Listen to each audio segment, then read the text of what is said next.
Was Trump just a distraction? Today, guys, we're going to be discussing a major issue that is flying under everyone's radar. You know how we all just love scrolling through social media, double tapping for likes and stuff like that, watching funny videos, or how about news about Trump? Well, while we were doing that, Wall Street is quietly buying up people's homes. That's right, guys, you heard it. Already, they're projected to own 40% of single-family rental homes by 2030. This is going to make it even harder for regular folks to own their own homes. Not to mention, there'll be fewer homes for sale because they're not trying to let go of them. Now, here's a hot take from a real estate agent who just got bulldozed by a real estate company's unlimited money supply.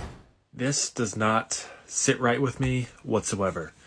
Last summer, I had two clients, and we put an offer on the single-family home, and ultimately we lost out on the offer because we were competing against a big corporation investor. And of course, they have basically unlimited money, so they just upped their all-cash offer. And we had a verbally accepted offer at the time. Then they came back, said, no, we'll just up our all-cash offer. So the everyday American cannot compete with this. They just can't. They can't compete with all cash, and corporations just have millions and billions of dollars just sitting by to buy these types of homes. And then when they buy these homes, they're renting them out. And so that immediately takes his home off the market for someone else to purchase, and instead you got to rent it. So I don't like this trend at all with these big corporations doing this. But I guess there's nothing to stop them right now, so they're going to keep doing it. It's for easy money for them. So there's some boots on the ground information for you guys. Have you guys been seeing the same thing in your area? Drop me a comment down below. Let me know what you're seeing. Now, it's really going to boil down to people's collective action to really put a stop to corporate greed and government control. Am I right, guys? It's time to fight back. No beating around the bush this time, guys. This just makes my blood boil, period. And it's so messed up. Now, I've been watching this happen in my neighborhood since like 2008, and it's not fair. I was one of the lucky ones who did not lose out on my house during the Great Recession, but so many other people did. And you know what happened? The government sold off most of those homes to big companies like Progress and AHFR for next to nothing. Can you guys believe that? These companies, they don't care about the communities that they're buying in. All they want to do is squeeze as much money and profit as possible out of their tenants. And when they dominate the market, they control the rent prices and even demand tax breaks from their city council. That's pretty messed up, and they should be taxed way more than regular homeowners. I mean, have you seen the ridiculous things that they want to make tenants do? Like Progress Rental makes people responsible for fixing their own fences? Seriously? We need to take action, people. You can write to your elected officials and demand change, but the real change is going to happen when you take action on your own. I mean, we need term limits, no pensions, no allowances for Congress people, and no more lobbyists. And if you don't believe me, just Google Progress residential reviews. It's totally legit, guys. It's a big problem, and it's about time we sit down and talk about it so we can do something about it. So definitely stay right there. I got a lot more information to share with you guys. Also, if you own a home, make sure to get your free home warranty quote. There's a link in the description down below. Right below the links for the best way to invest in gold or silver in the description of this video. All right, guys, so I read this story online of Chad Ellingwood. So back in 2012, Ellingwood just lost his home, just like that. He owed $27,000 left on his mortgage, and despite sending a friend to stop the auction with a check, he was out of luck. But wait, it gets even weirder. So the company that bought his house, Strategic Acquisitions, they offered to sell it back to him for $100,000 more than what they paid for it. He told them that he needed time to gather cash, and in the meantime, they asked him to sign a rental agreement. Soon after, he noticed some really shady stuff going on. So instead of mailing rent checks to a management company, guys would actually show up to collect them. I wonder if there's some intimidation factor built into that. Then he realized that $2,000 was missing from his rental ledger. After trying to get the issue resolved for months, he finally decided to stop paying rent until it was resolved. But instead of fixing the problem, they slapped an eviction notice on his door. Can you believe this? He had to hire a lawyer and take all of his cashed checks to court in Santa Monica. The judge called his case, and the Strategic Acquisitions lawyer asked for a moment to review the paperwork. As it turns out, the company made a mistake and could not keep track of their own properties. But Ellingwood's situation was just a small part of a much bigger problem. Now, after the financial crisis, private equity firms like Strategic Acquisitions, they started buying foreclosed properties at a significant discount and renting them out. Now, the government didn't do much to protect the homeowners. So the wealth went from the people to these firms. By 2016, over 200,000 homes were bought by these firms, creating a new asset class, single-family rental homes. The companies made money while tenants paid the mortgages. Now, over the years, strategic acquisitions changed management, merged with other companies, and became the Blackstone subsidiary Invitation Homes. You guys heard all about Blackstone recently in the news, right?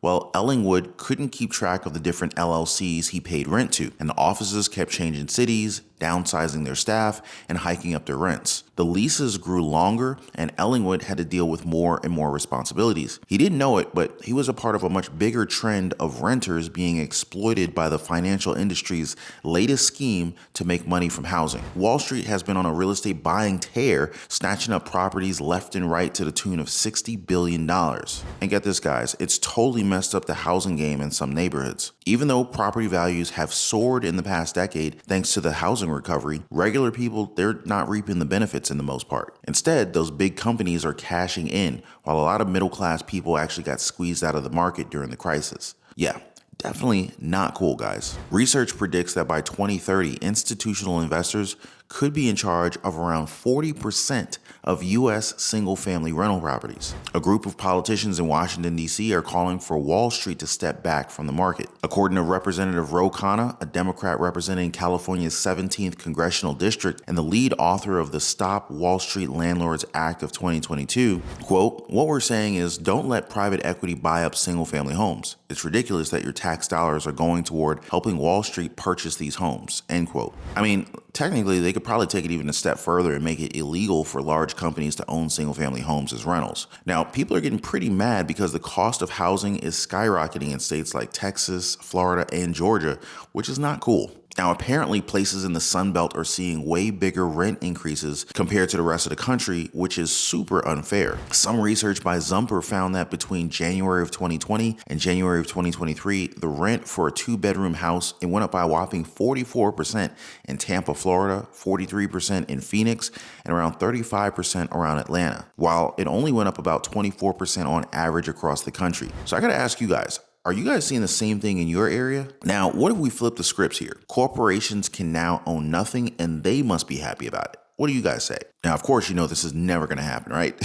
Now, there's this new law that may happen in Sacramento that could make rent control apply to single-family homes and new construction. It's called SB 466 and it was introduced by Senator Aisha Wahab earlier this year. But let me tell you, making changes to the Costa-Hawkins Rental Housing Act, it's not going to be easy. It's been around for a long time, and there are some pretty powerful interests that want to keep things the way that they are. Right now, Santa Monica's rent control rules only apply to multi-unit housing and to units that were built before 1979. Now, the bill would extend rent control to single-family homes and condos while changing the threshold to a rolling date that brings all construction into rent control after 15 years. The Rent Control Board's legislative advocate Brian Augusta thinks that the rolling date idea could actually work. He said that we've been living with this frozen in time picture of when units are or aren't on the new construction line, so a rolling date would be a very good change. The author of the bill, Senator Aisha Wahab, has been pushing for stronger tenant protections for a while now. She thinks that the proposed changes to Costa-Hawkins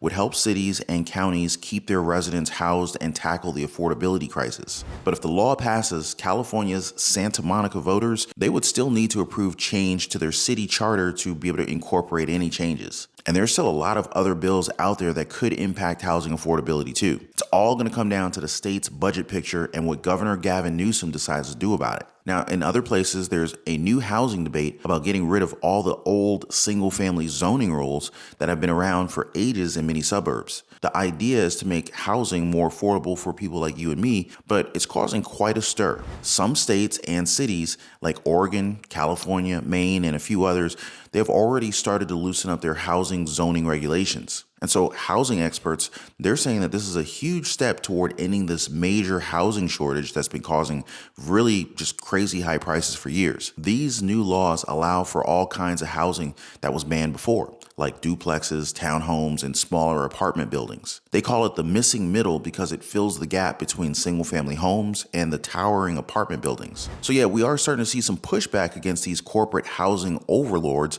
and we're hoping to see more in our next updates. Make sure you guys subscribe to the channel and make sure to keep that notification bell on so you do not miss out on the next one. Also, for the best way to invest in gold or silver, you'll find a link in the description down below this video. Now, in the meantime, REITs or real estate investment trusts are a very smart investment option for anyone who's looking to make some dough from the real estate market without having to be a landlord and without having to make some huge down payment that most real estate investments would typically require. They're kind of like a mutual fund for real estate properties that anybody can buy into for small sums of money. Seriously, guys, you got to look into real estate ETFs, REITs.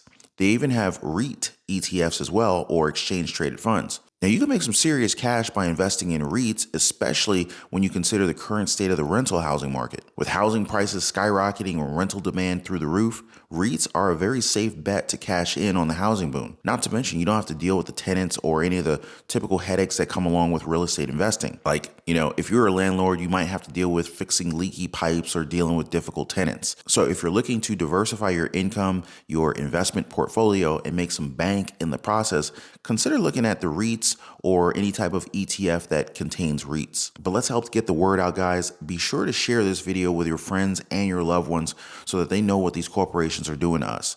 Hit that share button down below. Now, I just wanted to share some of the top REITs and ETFs for you guys for 2023. So Gaming and Leisure Properties Incorporated, ticker symbol GLPI. That is a REIT that you could look into. Another REIT would be Iron Mountain Incorporated, ticker symbol IRM. You've got Public Storage, ticker symbol PSA. You've got Prologis, ticker symbol PLD. American Tower Corporation, ticker symbol AMT. Blackstone Mortgage Trust, ticker symbol BXMT, Realty Income Corporation, ticker symbol O, and of course, there's Easterly Government Properties, ticker symbol DEA. Now, you might be wondering, well, Ron, how do I invest in REITs? How do I invest in ETFs, exchange traded funds? Well, guys, you can invest in REITs and ETFs, exchange traded funds on any of your favorite investment brokerage platforms. I typically like the online brokerage platforms like E-Trade, TD Ameritrade, you've got Charles Schwab, you've got Vanguard, there's Fidelity, you've got Webull. There are all sorts of investment platforms out there. M1 Finance is another one. So if you guys need any more information on that, definitely drop me some comments in the description of this video down below. I'll be sure to keep an eye on this and also make sure that, all these greedy real estate landlords, that they don't get away with this. Now, I hope you guys got all of the information in today's housing market update and daily news report. Institutional investors raring to take 40% of single-family houses by 2030, Americans getting screwed by rents and landlords, and how local laws and Congress proposals are fighting back. Also, we got some REITs and ETFs for you guys to be able to make some money from in the real estate market without necessarily having to be a landlord. Anyway, I want to thank you guys so much for being a part of this. Thanks for watching the video. Please be kind to one another, and I'll see you guys on the next one.